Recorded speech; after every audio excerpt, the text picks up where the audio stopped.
Hello and welcome to the uipath recording training. During this lesson, we'll learn how to enable sending snapshots in Orchestrator in case of job failure.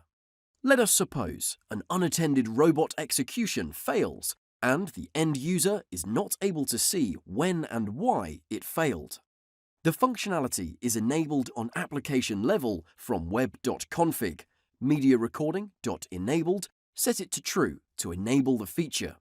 By default, it is set to false, meaning the feature is disabled. Within Orchestrator, in order to overcome this problem, we will now enable at a process level the recording option. Once the recording is enabled, depending on the settings configured, the robot will take screenshots with a set frequency and for a specified amount of time. Now, the end user may choose to enable recording for a certain process. You can easily navigate to the Process tab and enable recording. Moving on to the recording window, you can configure the settings of the recording, which are available only if the recording is enabled. There are three settings: scaling with a default value of 100%, frequency with a default value of 500 milliseconds. The duration enables you to configure the length of time before failure to start the recording in seconds. The maximum value is 120. By default, this field is set to 40. Once the faulted job is done, the robot will create a zip file and send it to Orchestrator.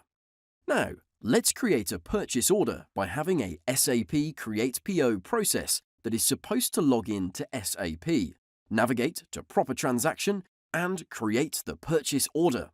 In our example, we'll start the process and hide the login window so that the robot is not able to insert the credentials and fails the job execution.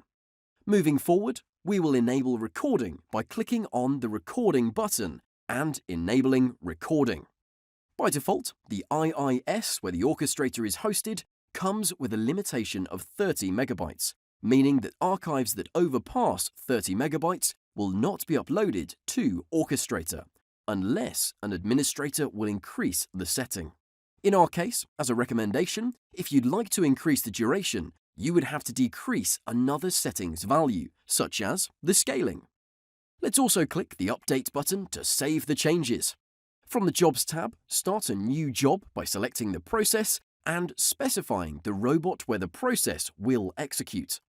We can now see that the process finished with a fault status. Click on More Actions so that you can select the Download Recording option generated by the robot.